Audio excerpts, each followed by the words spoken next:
अपनी पत्नी के प्यार को तरस रहा था मयंक।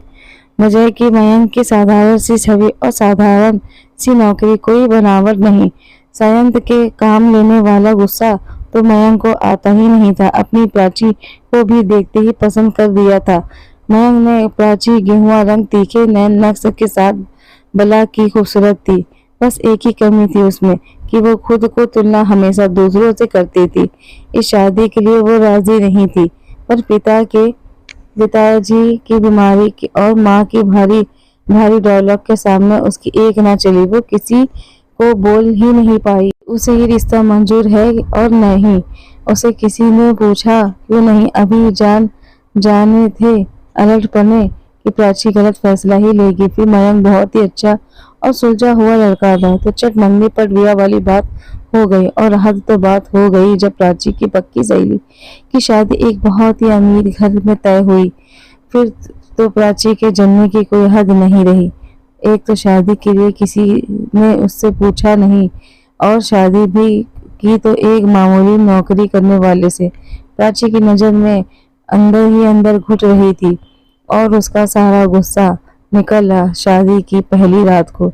जब मयंक उसके पास गया तो वो फट पड़ी। खबरदार जो मेरे करीब आई है, क्या सोचकर तुमने शादी की? हाँ, पता नहीं मेरे पिताजी को तुम में क्या दिखा। मयंक बहुत ही शांति से उसकी बात सुन रहा था। तो क्या तुमसे पूछा नहीं किसी ने? अरे मुझसे पूछा होता तो मैं मना कर देती। क्या तुम किसी और से? मयंक के शब्द के बीच में ही रहा जाते हैं। ये बात पर गुस्से से तमतमाती हुई बोली, हाँ प्राची, तुम तो लंडो की सोच ना यही सीमित है। अरे हम लड़कियों को कोई और अरमान नहीं हो सकते क्या? और कोई वजह नहीं हो सकती क्या?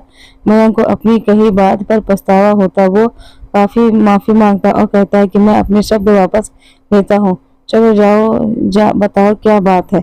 बात है जैसे जीवन साथी की मैंने कल्पना की थी तुम वैसे नहीं हो। ना रूप, ना रंग, ना पैसा, और ना ही मानती। इस शादी को मेरे करीब आने की कोशिश मत करना। ये बोलकर वह करवट बदल कर लेट जाती और रोते रोते सो जाती। पर मयंक की आंखों में नींद नहीं होती। पलंग में एक सिराने पर वो लेटा हुआ खुली आंखों से बस छत को देखता रहता। प्राची के कहे शब्द उसके कानों में घूम रहे थे। कुछ दिन बीत जाते हैं। मयंक हर तरीके से प्राची का हर दिल जीतने की कोशिश करता है, पर बस बेकार। प्राची, क्योंकि प्राची ने यह तय कर लिया था कि मयंक को इतना परेशान करेगी कि वो खुद ही छोड़ देगा। घर का माहौल खराब ना हो और सास ससुर की नजर में प्राची की छवि खराब ना हो, तो ये सोचकर मैं उसे अपने साथ शहर ही ले जाता जहां वो नौकरी करता था। हालांकि उसकी नौकरी इतनी छोटी भी नहीं थी वो प्राची को खुशियों का ख्याल न रख पाए। बस प्राची को दूसरे से तुलना करने की आदत उसकी गृहस्थी खराब कर रही थी, जिसकी अभी उसे समझ नहीं थी। खैर वो प्राची को लेकर घर आता। स्वागत है आपका, मैडम। वो दरवाजे पर खड़ा बोलता तो कमरे का छोटा सा घर पर साफ सुथरा, जिसमें जरूरत का सारा सामान मौजूद था। प्राची मुंह बना के स्वागत तो ऐसे कर रही थी जैसे राजमहल में लेकर आए हों। प्राची की बातें मयंक का दिल तोड़ देती है, पर मयंक हर बात हंसकर टाल देता। हालांकि अगले दिन सुबह प्राची आराम से सो रही थी। मयंक उसे उठो प्राची, मुझे लेट हो जाएगी, जल्दी नाश्ता बना दो। प्राची, मुझसे कोई उम्मीद मत रखो, समझे? मैं नहीं बनाने वाली कोई नाश्ता। ये बोलकर वह करवट ले लेती। हम मन है अब तो पक्का झगड़ा होगा। मयंक हंसकर, कोई बात नहीं, पहले भी मैं खुद ही बनाता था, अब भी बना लूंगा। बताओ क्या खाओगी?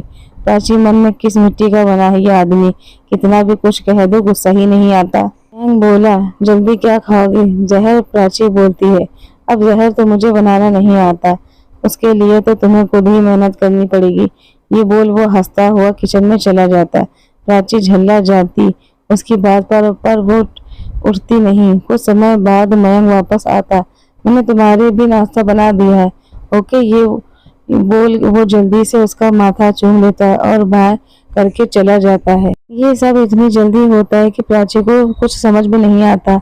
आज मयंक ने पहली बार उसे छुआ था। एक मिट्टी सा एहसास उसके अंदर दौड़ गया, पर जल्दी ही फिर से वो वही सब उसके दिमाग में घूमने लगता था।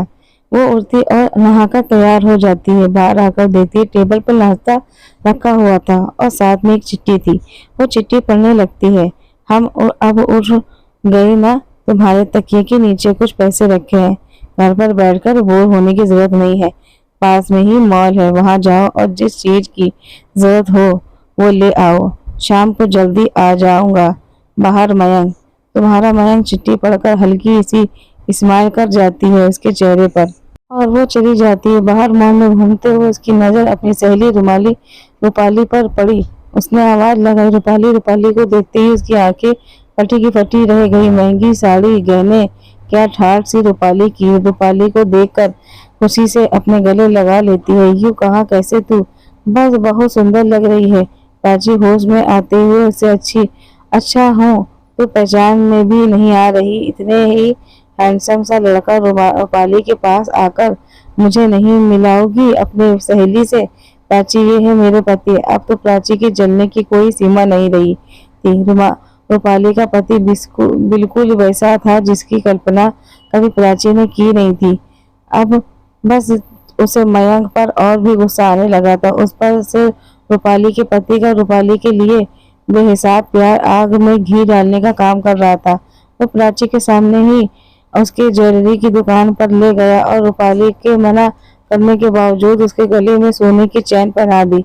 मन में कितनी लिखी है रूपाली, और एक में हर 10,000 रुपए दिए, जाओ शॉपिंग करो। दनाही हुई वापस आ गए और गुस्से से सारा सामान वहीं सोफे पे पटक देती है और खुद खड़ी हो जाती है खिड़की पर जाकर। समय बाद मयंक आता है। खिड़की पर खड़ी प्राची पर नजर जाती है। गुलाबी रंग की साड़ी में वो कहर ढा रही थी। दिल मचल उठा था मयंक का।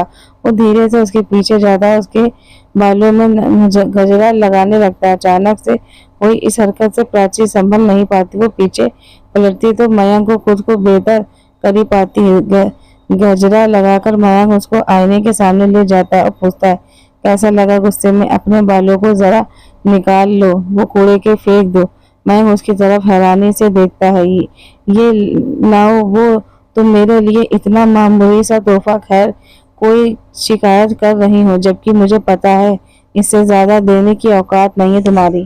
का एक लफ्ज मयंक का सीना छलनी कर रहा था, पर प्राची का चेहरा अपने दोनों हाथों में लेकर आया हुआ था। प्राची, क्यों तुम हर समय ऐसा व्यवहार करती हो मेरे साथ? मैं तुम्हें बहुत प्यार करता हूँ। मैं वो लाऊंगा तुम्हारे लिए जो तुम्हें चाहिए। एक दिन मेहनत करूंगा, तुम्हारा हर सपना पूरा करूंगा। बस तुम अपने दिल से थोड़ी सी जगह दे दो, मुझे थोड़ा सा प्यार दे दो प्लीज, ये बोल दो। प्राची को अपने सीने से लगा लेता है और प्राची उसको दूर धक्का देकर दे देती है। नहीं चाहिए तुमसे कुछ भी। दम घुटता है मेरा। इस घर में इस रिश्ते से आजाद होना चाहती हो? तुमसे तलाक चाहिए? बोलो, दे सकते हो? उसकी बातों को मयंक की आंखों में आंसू आ जाते हैं। दिल पूरी तरह टूट जाता है उसका। ठीक है, अगर तुम्हारी यही इच्छा है तो यही सही। बस मुझे थोड़ा टाइम दो, जल्दी मैं तलाक दे के पेपर तैयार करवाता हूँ। ये बोलकर वो घर से बाहर चला जाता है और प्राची वहीं बैठ रोने लगती है। दिन बीत रहे हैं। मयंक अब प्राची से बहुत कम बात करता है, बस उतनी जितनी जरूरत हो, और ना ही प्राची कोशिश करती कि कभी उससे बात करने की। सुबह जल्दी उठ नाश्ता बना देती मयंक भी चुपचाप खा लेता और वापस चला जाता और रात को देर से आता। बस यही रूटीन हो गया था उसका। एक दिन प्राची किसी काम से बाहर गए। एक रेस्टोरेंट में बैठी रूपाली और उसके पति की नजर गई जो उसकी लड़की के साथ था और दोनों बहुत ही करीब थे। प्राची को तो विश्वास नहीं हो रहा था, ये तो रूपाली के पति ऐसे किसी के साथ इसका दिमाग काम करना बंद कर देता है। वो उल्टे पैर वापस आ जाती है। रात को मयंक आता है तो देखता है कि आज प्राची खोई खोई सी है। बिस्तर पर भी वो करवटें बदलती रहती है। जब मयंक रहा नहीं जाता वो पूछ बैठता है, क्या बात है, कोई परेशानी? प्राची, मन में इन्हें कैसे पता कि मैं परेशान हूँ? मैं तो कभी कोई बात इनसे नहीं करती। कोई नहीं ना, कोई बात नहीं। ये पहली बार था जब प्राची ने मयंक की बात का सीधा जवाब दिया था। ये बोल वो करवट बदल देती है और मयंक भी। अब दोनों की आंखों में नींद नहीं होती। अगली सुबह मयंक के ऑफिस जाने के बाद प्राची सोचती है कि एक बार रूपाली से बात की जाए। उसके बाद उसके घर का पता था, वो वहां के लिए निकल जाती है।